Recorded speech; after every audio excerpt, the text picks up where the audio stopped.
हाँ, आजकल मैंने लाफ्टर थेरेपी ज्वाइन करी है। मैंने कहा कि यार, जब दहाड़ मार के इंसान हंसता है तो उसका जो हार्ट चक्र होता है वो ओपन हो जाता है, और फिर क्या धीरे धीरे मजबूत होता है वो।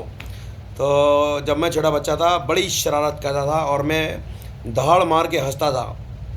जब भी मैं किसी को लड़ते झगड़ते देखता था ना, तो मेरे अंदर से शैतानी हंसी निकलती थी। मेरी पूरी जो मेरी छाती होती थी, हार्ट चक्र, वो दहाड़ मार के हंसता था। तो मैं आई मिस दैट लाटर लॉटर हंसी। तो लाफ्टर थेरेपी ज्वाइन करी है मैंने। मैं, है ना, आदि पुरुष मूवी के डायलॉग सुनता हूँ और हंसता हूँ। कपड़ा तेरे बाप का, तेल तेरे बाप का। ऐसे ऐसे मैं मूवी देखने गया था, आदि पुरुष नाम की जो मूवी थी, वो मैं सिर्फ और सिर्फ लाफ्टर थेरेपी के लिए ही देखने गया था। मैंने कहा कि मेरे को हंसने का मूड है, और मैं वहाँ पर जब मूवी चल रही थी तो उस, क्या बोलते हैं, उस सिनेमा हॉल में मैं धाड़ मार के हंसा था। तो I like laughing and opening my heart chakra, chakra भकरा तकरा। तो अभी फ़िलहाल तो क्या है ना, मैं जो वीडियो है ना, ये इस वीडियो के पीछे पीछे का जो मकसद है, मतलब मोटो, मतलब एजेंडा, वो उसका वो है कि once upon a time while in year 2020 anno domini, उस टाइम कोविड-19 नाम का एक साइंटिफिक वायरस था, जिसको हिंदी में कोरोना वायरस भी बोला गया।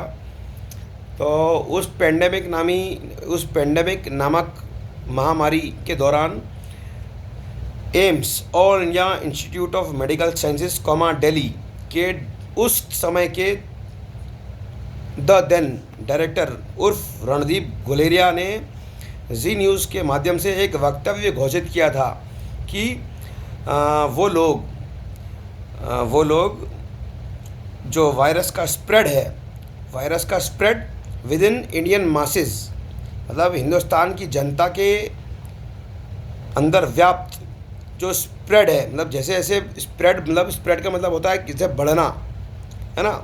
जैसे वायरस किसी के शरीर में जब घुसता है तो वो मल्टीप्लाई होता है और वो रेप्लिकेट करके अपनी जनसंख्या बढ़ाता है।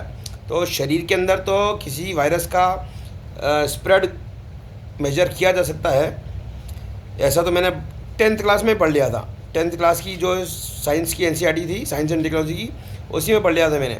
बाकी तो उस चूतिया ने ऐसा वक्तव्य घोषित किया कि they will be checking and measuring the spread of COVID-19 virus spread amongst the Indian masses by using numerical methods। तो जब उसने ये वक्तव्य घोषित किया जी न्यूज़ के माध्यम से, तो मैं जी न्यूज़ देख रहा था उस टाइम। फिर मेरा दिमाग ख़राब हुआ। मैंने कहा न्यूमेरिकल मेथड्स की बात कर रहा है। मैंने कहा न्यूमेरिकल मॉडलिंग तो मैंने भी पढ़ रखी है थोड़ी बहुत। फिर मेरे को अपना वो टीचर याद आया जिसने पढ़ाई थी। वो एक बनारस हिंदू यूनिवर्सिटी नाम का एक संस्थान हुआ करता था, जिसका नाम IIT वाराणसी भी हो गया। तो वहाँ उसका एक स्टूडेंट था, उसका नाम था उपेंद्र कुमार सिंह, UK सिंह। तो बाद में फिर वो Indian school of mines Dhanbad, वहाँ पर वो माइनिंग इंजीनियरिंग पढ़ाने लग गया।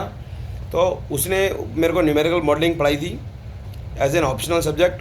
तो उसने जितना मुझे पढ़ाया था उसके अकॉर्डिंग जो न्यूमेरिकल मॉडलिंग होती है, और न्यूमेरिकल मॉडलिंग और न्यूमेरिकल मेथड्स को यूज़ करके, मतलब finite difference method, finite element method and फलाना फलाना कॉमा ढिंगड़ा ढिंगड़ा, तो उन मेथड्स को यूज़ करके किसी भी चीज़ का जब मेजर करना होता है, स्प्रेड मेजर करना होता है with respect to time and space, तो एक कंस्टेंट होता है। मतलब कि अगर कोई चीज़ ऐसी हो जो कॉमन हो उस पूरे के पूरे सैम्पल स्पेस में, या फिर कोई ऐसा चीज़ हो जो उस सैम्पल स्पेस में with respect to time and space आगे बढ़े, और उसको मेजर करने के लिए या फिर उसको कैलकुलेट करने के लिए एक फार्मूला हो।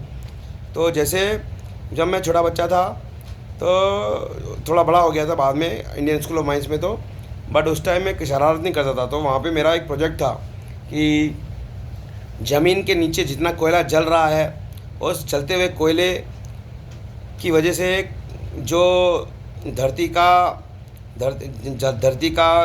की स्ट्रेंथ कमज़ोर हो रही है, तो with respect to time and space कहाँ कहाँ पर कब कब भूकंप आने का संभावना है। ऐसा मेरा एक प्रोजेक्ट था। तो उसमें इंफ्रारेड इमेजिंग कॉमा जियो फिज़िकल लॉगिंग कॉमा स्ट्रेंथ, वो जो भी बहुत सारी चीज़ें होती हैं। तो न्यूमेरिकल मॉडलिंग का क्या है ना, उसमें ये है कि with respect to time and space and temperature, अगर किसी रॉक मतलब किसी चट्टान की स्ट्रेंथ कमज़ोर होती हो विद रिस्पेक्ट टू टाइम, तो उसकी स्ट्रेंथ भी चेंज होती है, और उसकी स्ट्रेंथ चेंज होने के अकॉर्डिंग उसका गिरना मतलब उसका टूट कर बिखरना उर्फ सब्सिडेंस उर्फ अर्थक्वेक मेजर किया जा सकता है। तो ये मेरा प्रोजेक्ट था, BTech project, bachelor of technology comma mining engineering. तो उस प्रोजेक्ट में मैंने को 10 आउट ऑफ 10 मिले थे। मेरा प्रोजेक्ट का जो मेंटर था, गाइड था, उसका नाम था प्रसन्नता कुमार बेहरा, PK बेहरा। वो भी बनारस हिंदू यूनिवर्सिटी का प्रोडक्ट था। तो जब मैंने रणदीप गुलेरिया के मुख से निकले हुए वाक्यांश को जी न्यूज़ के माध्यम से सुना कि they would be measuring the spread of covid virus amongst the Indian masses via using numerical methods, तो मेरा दिमाग ख़राब हुआ। फिर मैंने Indian institute of technology comma erstwhile Indian school of mines comma Dhanbad को टैग किया, और मैंने उसको लिखा कि मैंने कहा अगर उपेंद्र कुमार सिंह कॉमा UK सिंह जिंदा हो तो उससे पूछना कि अगर उसकी पढ़ाई गई न्यूमेरिकल मॉडलिंग के द्वारा जो रणदीप गुलेरिया बोल रहा है वो हो सकता है पॉसिबल, तो मैं उपेंद्र कुमार सिंह उर्फ UK सिंह को परमिशन दे रहा हूँ सुसाइड करने की।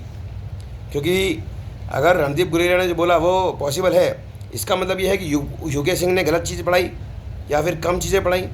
तो अगर वो सही है तो वो गलत, और जो गलत है वो उसको मरने की परमिशन मैं दे सकता हूँ, है ना। तो मैं अभी फिर से मैं इंडियन